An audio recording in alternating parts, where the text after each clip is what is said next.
Uno de 30 empezó a coquetearme. ¿Cómo se atreve? O sea, yo también tengo 30, pero luzco como una de 23 y aún tengo espíritu de 18. Que se busque a alguien de su edad.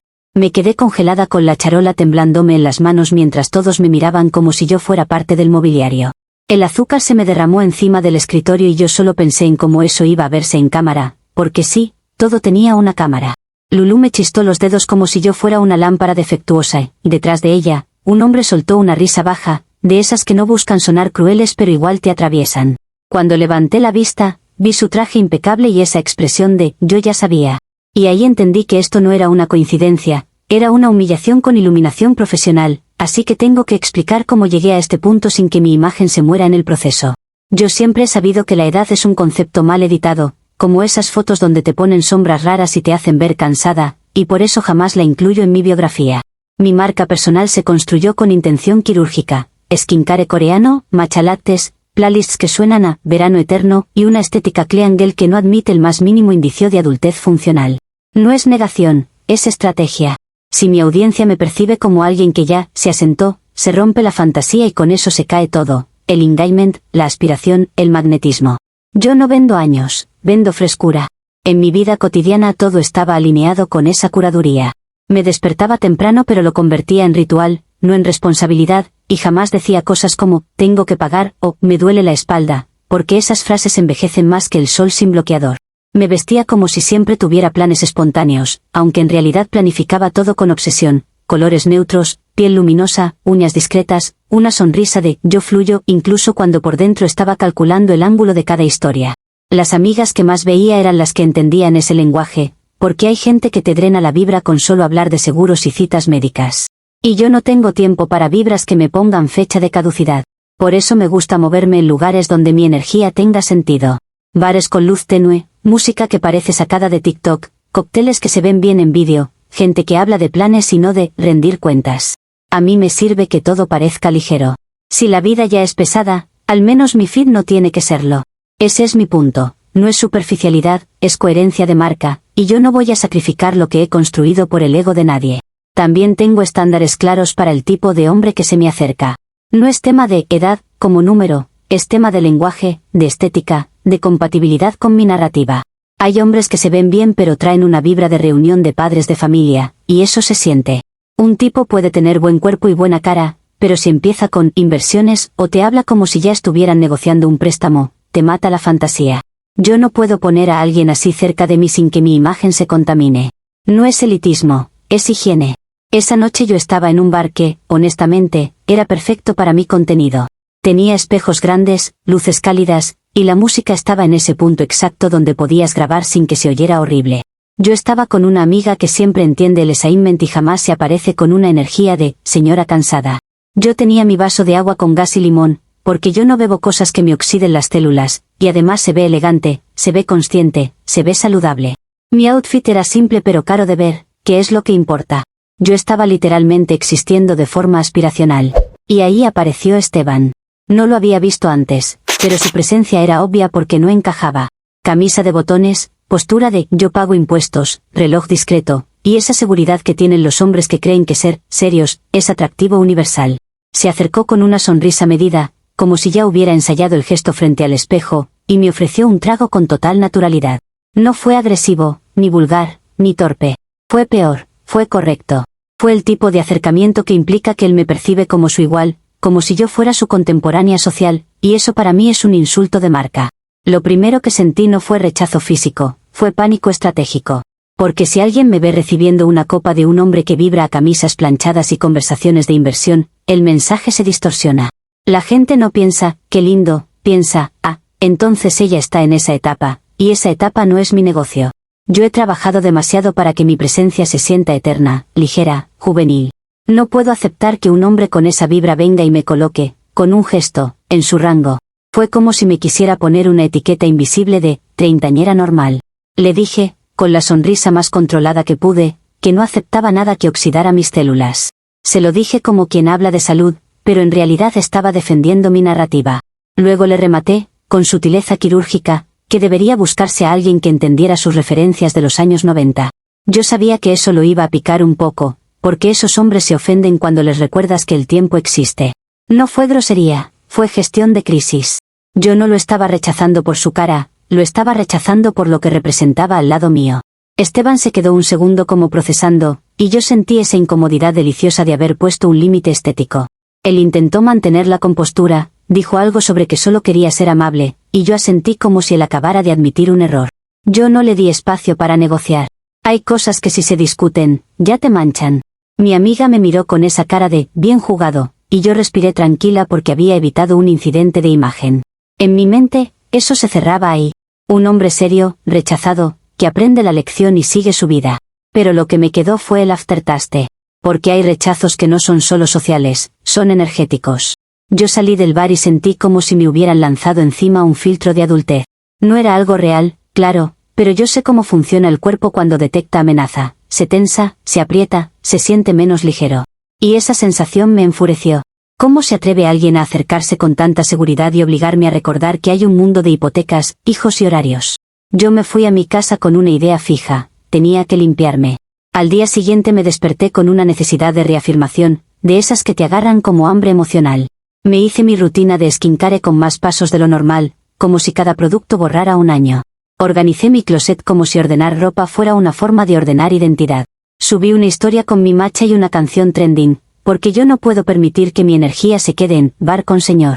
En mi cabeza, tenía que demostrar, incluso sin audiencia, que yo seguía siendo lo que siempre he sido, frescura, juventud, ligereza. Un rechazo no puede dejarme sombra. También pensé en el mensaje que, sin querer, él había intentado imponer. Ese, somos iguales, que él llevaba implícito era peligrosísimo. Porque una cosa es saber que tienes 30 y otra cosa es que te lo reflejen en la cara con un acercamiento tan seguro. Yo podía aceptar que hombres de 21 me miren como algo deseable, pero que un hombre de 30 venga con esa familiaridad, no. Eso es atacar mi target. Y, honestamente, yo no iba a permitir que mi identidad se ajustara a la percepción de un hombre con camisa de botones. Así que ese fue el quiebre real. Mi rechazo no fue el conflicto fue entender que alguien podía verme y pensar que yo pertenecía a su categoría. Yo me fui de ese bar sintiendo que tenía que hacer control de daños, demostrar, reafirmar, corregir la narrativa antes de que se instalara una idea que yo no pedí. Y ahí es cuando tomé una decisión que, por supuesto, era la única lógica para proteger mi marca personal. Yo tenía que acercarme, de forma inmediata, a todo lo que gritara juventud, para que el universo entendiera que Esteban estaba equivocado. Comentarios de la historia principal. Usuario Anónimo 1 dice, o sea que un tipo te ofrece un trago y tú entras en pánico porque te vio como, igual, como si tu vida dependiera de que nadie note que tienes 30. Encima lo atacas con lo de referencias de los años 90, mientras tú misma hablas de nostalgia, pero claro, en tu cabeza eso es branding y no una inseguridad con filtro de matcha. Respuesta de la OP, me da risa como la gente confunde estrategia con inseguridad solo porque ustedes viven en modo supervivencia emocional. Yo no, entro en pánico, yo administro percepción, que es literalmente el trabajo de cualquiera que tenga una imagen cuidada. Si tú quieres que te mezclen con cualquier energía sin criterio, perfecto, pero no proyectes tu caos en mí. Lo de las referencias fue un comentario realista, no un ataque. Si a él le dolió, es porque no trabaja en su propia vibra. Usuario Anónimo 2 dice, dices que no fue grosería, pero básicamente le escupiste que es un viejo y que se busque a alguien de su rango. Todo por una copa que ni aceptaste. ¿Sabes que se ve peor para tu supuesta marca? Que te comportes como si tu edad fuera un crimen y como si la gente existiera para validar tu fantasía. Respuesta de la OP, lo que se ve peor es que tú creas que yo le debo dulzura a un desconocido solo porque decidió acercarse. No soy servicio al cliente emocional.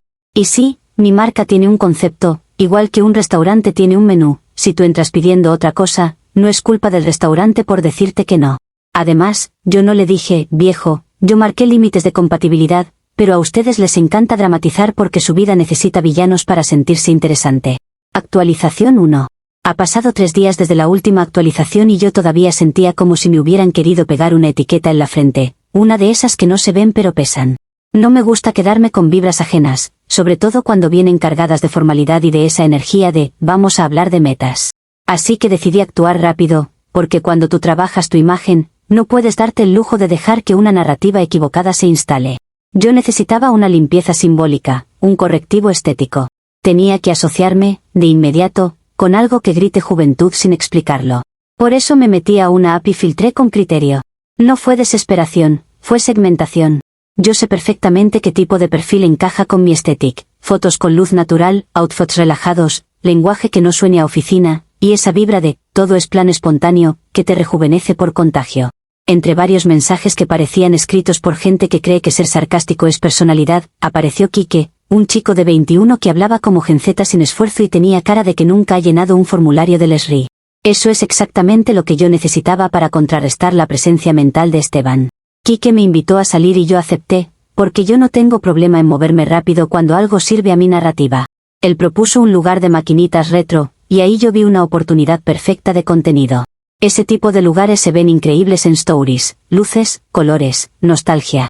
Para él era un museo de cosas antiguas, y para mí, honestamente, era mi infancia, pero yo no iba a admitir eso porque yo no tengo infancia en términos de calendario, yo tengo infancia en términos de estética.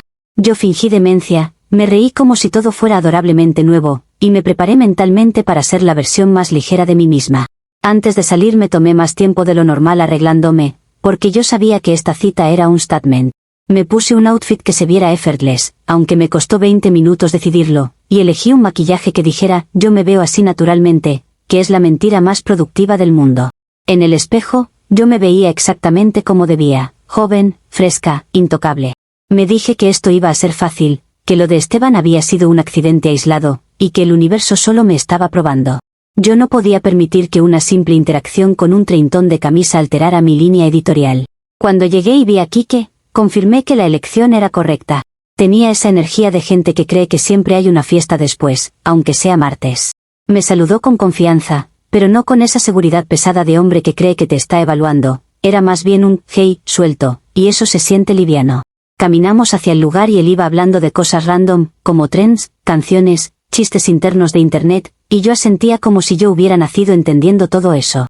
Yo hasta modulé mi voz un poco más dulce, porque el tono también es parte de la estética. Yo estaba ejecutando un plan.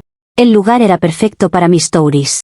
Luces neón, máquinas con música, gente riéndose, y un ambiente que te hace ver más joven por contexto. Yo saqué el celular para grabar algo sutil, no por necesidad, sino porque es natural en mi documentar, es parte de quién soy. Quique se emocionó y empezó a jugar, y yo vi cómo mi energía se acomodaba otra vez, como si me hubiera puesto de nuevo en mi carril correcto. Hasta pensé, listo, ya está, esto era lo que necesitaba, una prueba social de que yo no pertenezco al mundo de camisas de botones. Yo me relajé. Entonces llegó el primer golpe, y fue tan absurdo que por un segundo pensé que lo había entendido mal. Quique empezó a pedir cosas, fichas, bebidas, y lo hizo con una naturalidad que no me consultó. Yo asumí que era parte de la dinámica de cita, que cada quien paga lo suyo o se alterna, pero él se movía como si yo fuera su anfitriona oficial. Al inicio no quise decir nada porque yo no soy de hacer escenas, y además, en un lugar así, hablar de dinero se siente viejo. Yo me repetía, es Gen Z, son diferentes, quizás es humor, quizás es su forma de coquetear. Yo estaba tratando de interpretar de forma favorable para no romper la vibra. Pero luego lo dijo en voz alta, con esa sonrisa confiada que solo tiene la gente que cree que todo le corresponde. Dijo, frente a la máquina y con volumen suficiente para que se oyera alrededor, algo como gracias por invitarme, eres súper generosa para tu edad. Esa frase me atravesó como un flash de cámara mal puesto. Porque no era solo el tema de pagar, era la mención explícita de mi edad, y peor, con ese tono de condescendencia juvenil, como si él me estuviera dando un premio por comportarme bien, siendo adulta.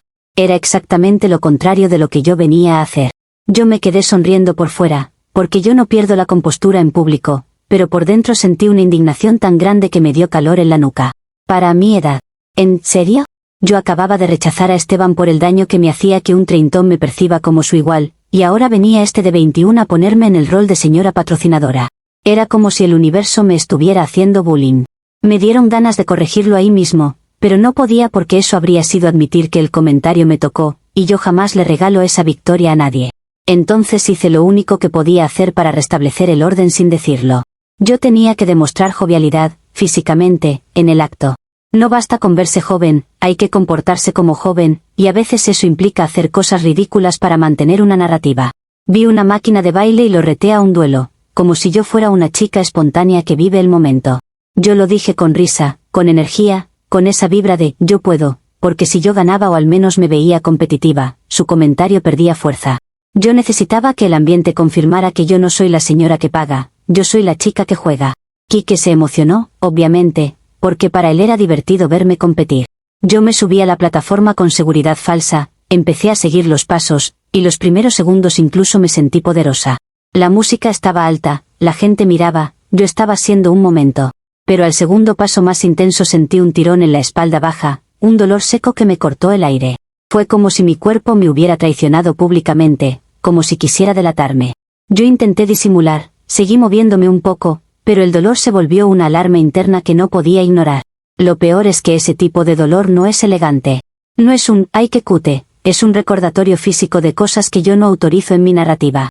Empecé a sentir que mi postura se endurecía, que la cadera no respondía igual, y en mi cabeza entró pánico. Si me detengo, se nota, si sigo, me rompo. Yo tuve que sonreír como si nada mientras mi cuerpo gritaba. Quique, por supuesto, estaba feliz, bailando sin problema, porque a los 21 el cuerpo es un chiste fácil. Yo me odié por un segundo por haber querido probar algo en una máquina de baile, pero inmediatamente recordé que la culpa no era mía, era del contexto. Yo decidí terminarlo rápido sin que se note. Me bajé diciendo algo como que necesitaba agua y que me estaba riendo demasiado, cualquier excusa liviana. Caminé hacia la salida con una rigidez que intenté convertir en actitud, como si yo caminara así porque soy cool, no porque me duele.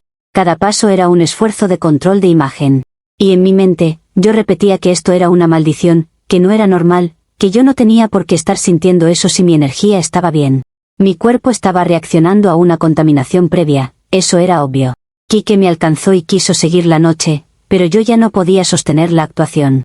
Yo le dije que me sentía cansada y que tenía cosas temprano, y lo dije con tono dulce para no activar su ego. Él insistió un poco, y eso me molestó porque además de todo quería que yo justificara. Yo pedí un Uber y me mantuve de pie como estatua, porque si me sentaba y me levantaba se iba a notar la dificultad. Yo estaba haciendo ingeniería social con mi columna vertebral. Y mientras esperaba, yo ya estaba decidiendo que esto no iba a quedar así. Cuando llegó el Uber, me moví rápido para entrar como si yo fuera normal, y ahí fue cuando él volvió a soltar algo casual, como si nada, sobre mi trabajo real de oficina. No era maldad, era ignorancia, pero igual se sintió como etiqueta. Yo sonreí por última vez y lo bloqueé antes de subir, porque yo no negocio con gente que me pone en una categoría. Si él creía que yo iba a pagarle la diversión y encima agradecerle por recordarme mi edad, estaba equivocado. Yo me fui caminando rígida, controlando cada gesto, y con un pensamiento claro, esto era culpa de Esteban. Sí, culpa de Esteban. Porque si él no me hubiera intentado pegar esa vibra de señor contemporáneo, yo no habría necesitado esta cita correctiva. Si él no me hubiera hecho sentir atacada en mi branding, yo no habría estado en una máquina de baile jugando a demostrar algo. Él inició una cadena energética que terminó en mi espalda baja como si fuera una factura. Y lo peor es que ahora, además del dolor, yo tenía otra amenaza. Mi narrativa estaba siendo desafiada desde dos frentes, por los de mi edad y por los menores, y yo no iba a permitir que nadie me convirtiera en un chiste. Comentarios de la actualización 1. Usuario anónimo 1 dice, te juro que es cine. Sales a limpiar energía de señora, y terminas actuando de sugar mami porque el de 21 asumió que tú pagabas por tener trabajo real de oficina. Encima te haces la atleta en la máquina de baile para probar que eres joven y te lesionas a los dos pasos, pero claro, la culpa es de Esteban por existir con camisa. Respuesta de la OP, ustedes siempre reducen todo a burlas porque no entienden lo que es manejar una imagen sin caer en lo básico.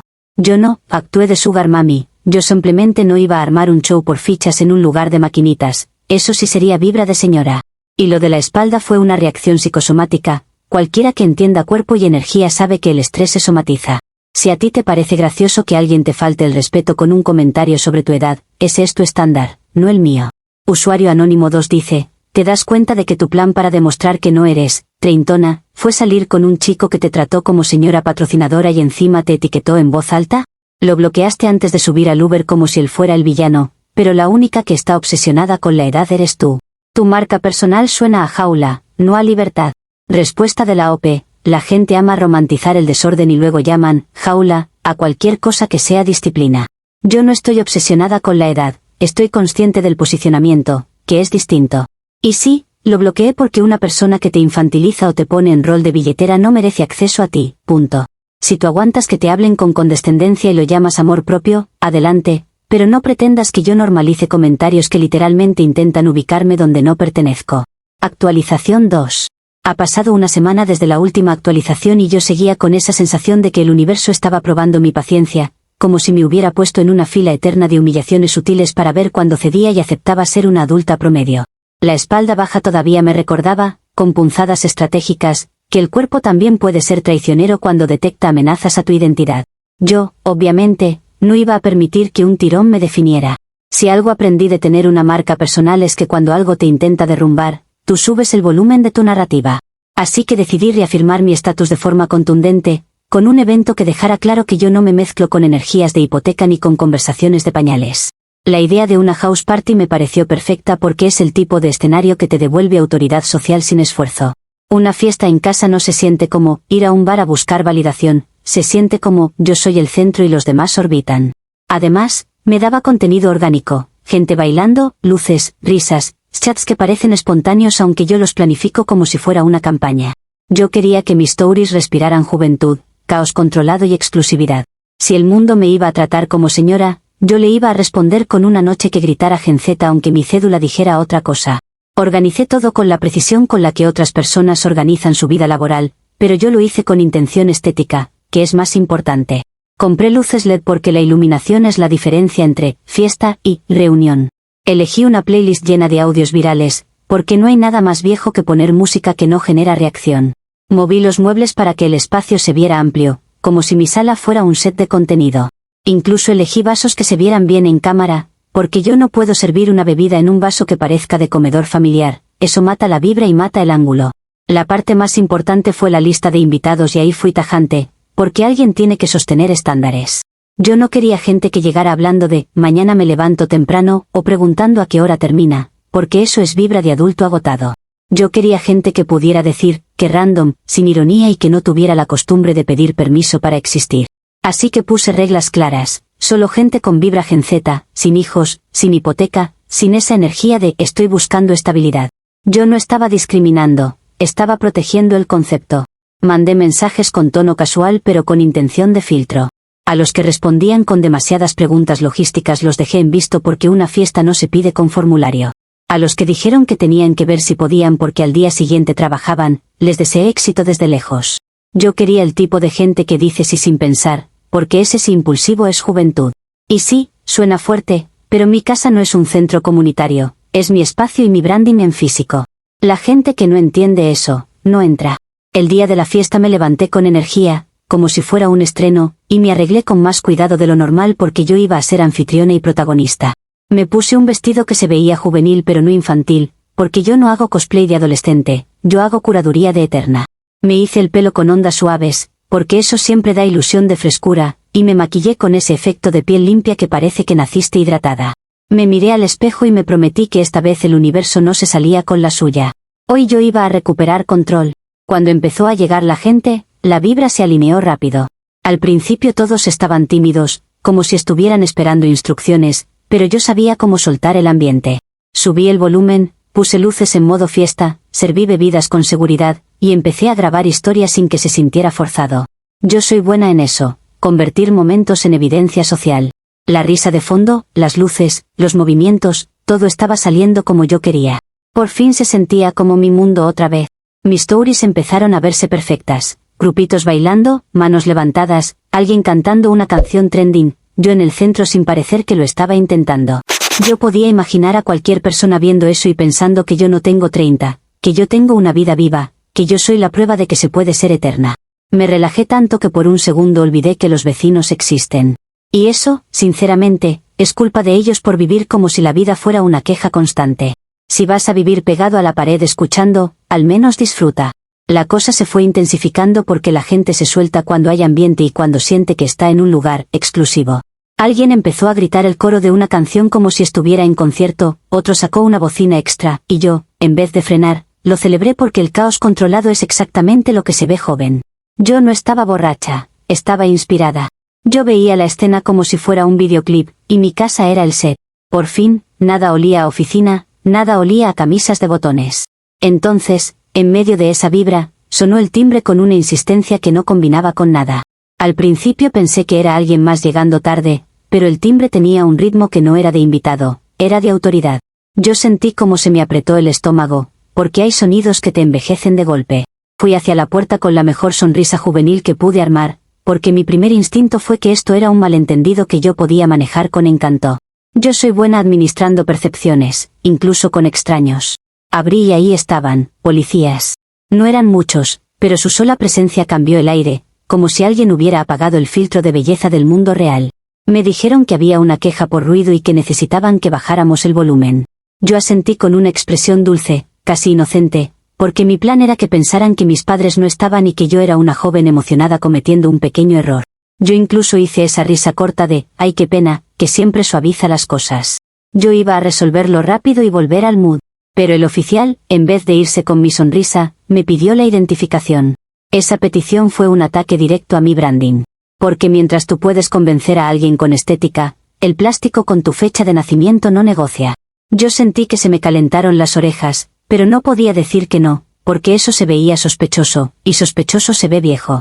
Así que saqué mi cédula intentando que el gesto fuera casual, como si fuera lo más normal del mundo. Yo estaba rezando internamente para que él ni la mirara. Obviamente la miró. La ley es la ley, y los policías viven de mirar. Vi su ceja levantarse apenas, un microgesto, y su tono cambió de inmediato. Ya no me hablaba como a una chica que se le fue la mano con el volumen, me hablaba como a una adulta responsable de una propiedad. Y ahí soltó la frase que me destruyó la noche con una facilidad humillante. Me dijo, con esa formalidad fría, algo como señora, por favor controle a los amigos de sus hijos o tendremos que multarla. Señora, amigos de sus hijos. Multarla. Todo eso en una sola línea. Yo sentí que el mundo se me partía en dos, porque no era solo el insulto de señora, era la imagen completa que él proyectó en público, yo como madre, yo como adulta, yo como alguien que tiene hijos adolescentes haciendo ruido en casa. Era la narrativa más vieja posible y me la estampó en la cara sin esfuerzo. Yo abrí la boca para corregirlo, para decirle que no eran mis hijos, que yo era parte del grupo, pero al mismo tiempo sabía que si yo intentaba explicar, me veía más adulta todavía. Las explicaciones envejecen. La desesperación envejece. Yo estaba atrapada. Mientras yo procesaba esa agresión semántica, la fiesta atrás empezó a apagarse como si alguien hubiera desenchufado la juventud. La gente bajó el volumen, algunos se quedaron quietos mirando, y en ese silencio yo sentí el ridículo expandirse. El oficial empezó a escribir algo, porque claro, cuando la autoridad huele vulnerabilidad, actúa. Yo intenté mantener postura, intenté sostener mi sonrisa como si fuera un accesorio, pero estaba a punto de colapsar en dignidad. Y ahí es cuando ocurrió lo peor. Esteban apareció. Yo lo vi desde el costado, como una sombra irónica, y su presencia fue tan simbólica que por un segundo pensé que era una alucinación de estrés. Venía paseando a su perro a las 11 de la noche, horario de abuelo, como si su vida estuviera diseñada para recordarme cosas que odio. Él escuchó la conversación, vio mi cara, vio al policía con mi cédula, y se le escapó una risa. No fue carcajada, fue una risa contenida de hombre que se siente validado por el universo. Eso me dio una furia que me quemó el pecho. Y como si no fuera suficiente, él habló. Le dijo al policía algo como no se preocupe oficial, ella a veces olvida tomarse sus vitaminas. Vitaminas. Él me convirtió en una señora con pastillero frente a un oficial que ya me había llamado señora. Fue un combo. Y lo dijo con esa falsa amabilidad que te deja sin respuesta, porque si tú lo atacas, te ves histérica, y histérica se ve vieja. Yo lo miré con ojos de destrucción, pero mi cara seguía intentando mantener compostura porque yo no pierdo en público. Yo me negaba a darle esa satisfacción. Intenté cerrar la puerta con indignación, porque necesitaba cortar la escena, pero ahí la vida decidió humillarme físicamente también. Mi vestido se atoró en el marco, como si el universo me agarrara del dobladillo para no dejarme escapar. Yo quedé medio agachada, luchando con la tela, intentando zafarme sin parecer desesperada, pero obviamente se veía como desesperación. Esteban me miraba con esa sonrisa pequeña, el policía seguía escribiendo, y yo sentí como mi cara se me tensaba de rabia. Fue la postura menos cool de la historia de la humanidad. Cuando logré zafarme, ya era tarde para salvar nada. El oficial me entregó la multa con una seriedad insultante, como si yo hubiera cometido un crimen adulto, y me dijo que si no bajábamos el volumen volverían. Yo asentí porque en ese punto cualquier palabra podía empeorar.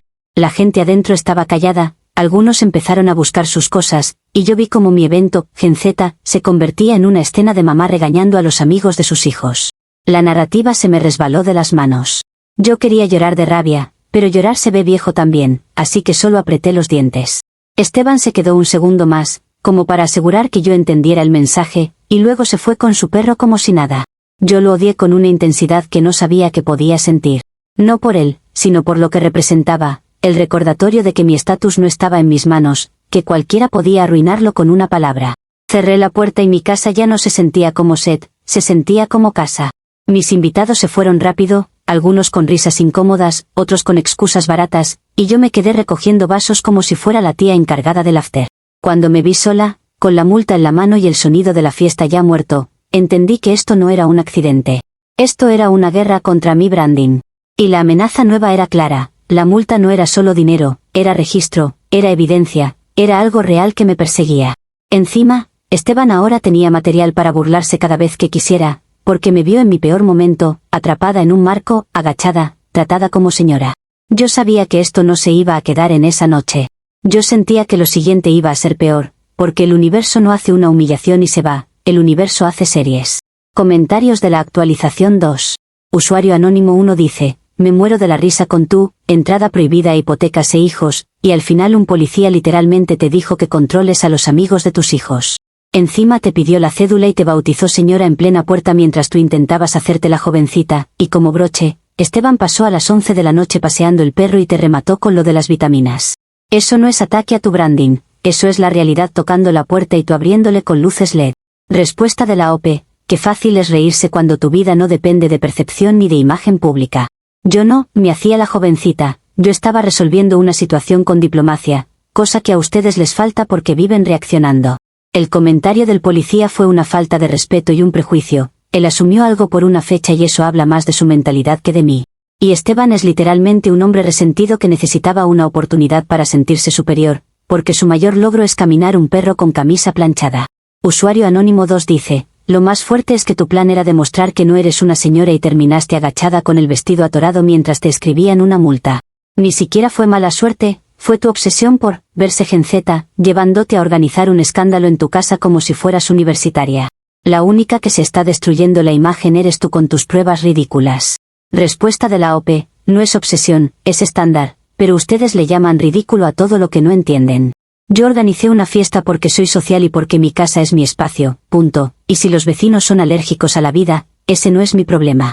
Lo del vestido fue un accidente físico, no un símbolo, pero claro, a ustedes les encanta convertir cualquier detalle en una moraleja barata.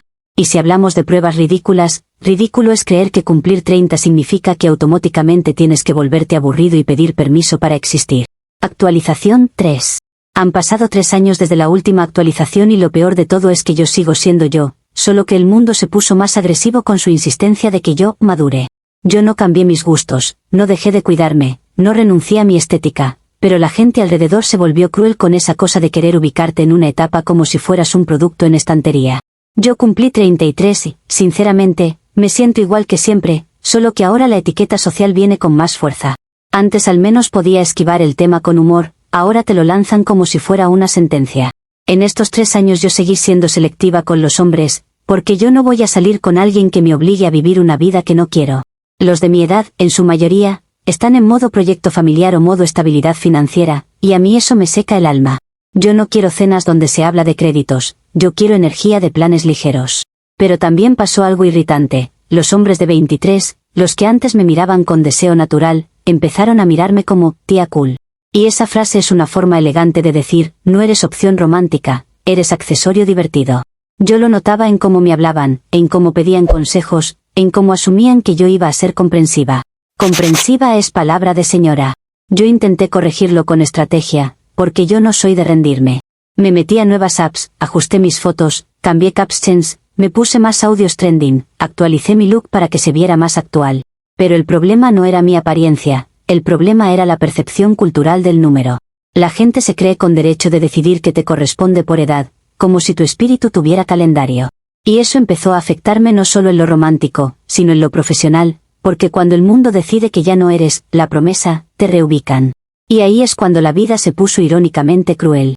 Yo conseguí trabajo en una agencia de talentos para influencers, y yo estaba emocionada porque, por fin, iba a estar en un lugar donde la estética es moneda oficial. Yo pensé que ahí iban a valorar mi ojo curatorial, mi disciplina de imagen, mi capacidad de entender tendencias. Yo me veía en una oficina moderna, liderando campañas, siendo la mente detrás de marcas jóvenes, casi como una directora creativa. Yo literalmente me dije que esto iba a ser mi renacimiento, seguir en el mundo de la juventud sin tener que ser la joven de 19, porque yo podía ser la que guía. Eso sonaba maduro, sí, pero maduro con estilo, no con hipoteca. El golpe vino cuando entendí mi rol real. No era talento, No era creativa, no era rostro. Era asistente.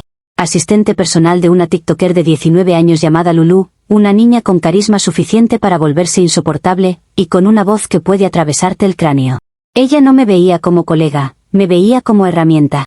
Yo tenía que sostenerle el aro de luz, plancharle la ropa, cargarle la bolsa, recordarle horarios, resolverle caprichos. Y lo más insultante es que todo eso era dentro de un ambiente que supuestamente celebra la juventud, pero lo hace como si fuera un club privado donde tú solo entras si naciste después de cierto año. Al principio intenté convencerme de que era temporal, que así se empieza, que yo estaba aprendiendo el sistema desde adentro. Yo me decía que era una inversión de carrera, aunque odio esa palabra cuando sale de hombres con camisa. Yo observaba cómo funcionaban las reuniones, cómo se negociaban patrocinios, cómo se hablaba de engagement como si fuera oxígeno. Yo trataba de mantener mi dignidad incluso cuando Lulu me hablaba como si yo fuera su sombra. Pero cada día se sentía como si me empujaran a un rol de adulta servicial, y eso me chocaba con todo lo que yo soy. Lulu tenía esa costumbre de hablarme con diminutivos y tonos de impaciencia, como si mi existencia fuera un retraso. Me decía que yo era lenta, que no entendía, que, ya pues, Cami, y lo hacía delante de otros para marcar jerarquía. Yo tragaba el veneno porque yo necesitaba el trabajo, y porque en ese mundo si tú reaccionas, te vuelves la problemática, y la problemática se ve vieja. Yo tenía que ser la asistente eficiente, la que no estorba, aunque por dentro estuviera ardiendo de rabia. Y así pasaron meses, con mi autoestima sosteniéndose por pura fuerza estética. La ironía más grande es que yo seguía cuidándome como siempre. Yo seguía con mi skincare, con mi matcha, con mi ropa curada, con mis rutinas.